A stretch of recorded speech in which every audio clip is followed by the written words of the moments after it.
Raha tsika mendalana eny ihany toy nyzay raharaha izay fa tontolo politika valondro mialohan'ny hanombohan'ny fampielezan-kevitra dia miroso ny fanomanana izay tanterahan'ny Cenit momba ny fifidianana efa vita ihany koa ny bileta tokana hahafahana manentana ireo mpifidy amin'ny fifidianana efa eo ampanomanana ireo fotodrafitrasa na ihany koa ireo takelam-pamantarana ireo kandida misy 3 hifaninana amin'ny fifidianana filoham-pirenena ny eo anivon'izay Cenit izay vola ravaovy tsirakoto arsan.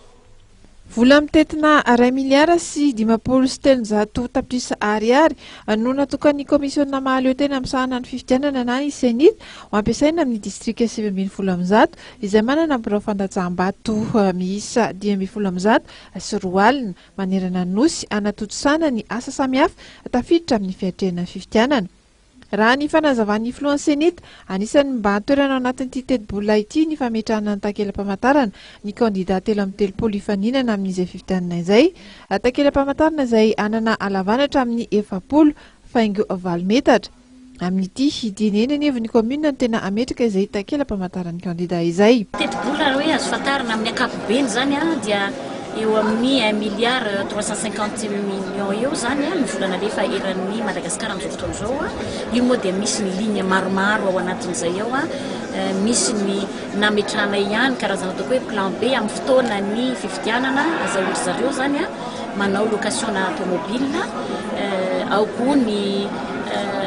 frais de déplacement zareo sinisisa ao anatin'izay ny fifidianana zareo fitaovana ary ao anatin'izay ny vola be anatin'izay dia ny anaovana le panneau d'affichage. Io zany dia napetrakinay ho par commune io ny tena ataoko hoe mandany vola be lehibe mihitsy ao anatin'izay satria isaky ny commune zany mametrahana an'izay panneau d'affichage zay ny panneau d'affichage nefa dia fatatsika tsara fa 1 mètre 20 fois 1 mètre 20 fois 33 candidats dia plus 1 mètre 20 koa natokana zany ho an'ny administration anatin'izay. Cenit manontolo ny miantoka an'izay fa eto kosa dia manao antsoavo eo anatrihan'ireo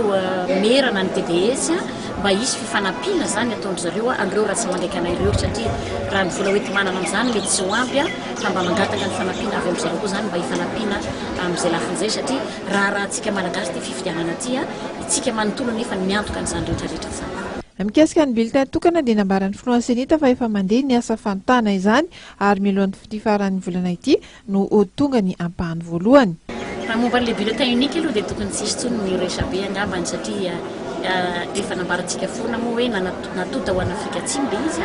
ary amintsika miteny izao dia fa vita ireo bulletin ireo raha ny fiodinana eo amin'ny machine fa izy io moa zany natao anatina karazana carnet izy io misy 50 page ilay bulletin ao anatiny eo dia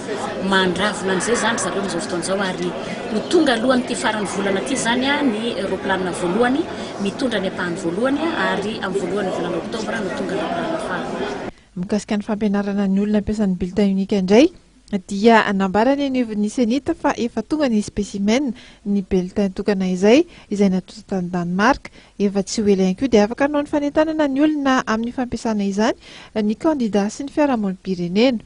Ny momba le bulletin moa araka lazaiko reto foana hoe misy ambaratonga telo ny ambaratonga le bulletin ho an'ny sensibilisation zany zao sy le bulletin spécimen ho an'ny candidat zay natao tany a Copenhague dia efa tonga somatsara tamin'ny lakamisy eto amintsika amin'izao fotoan'izao. Efa izara moa zany zahay ho an'ny candidat amin'ity faraparan'ny herinandro ity ary ho an'ny société civile koa dia efa manentana ry zareo fa tonga zany io bulletin io dia hoentina ho zaraina amin'izareo mba hiparitaka eran'ny bureau de vote rehetra.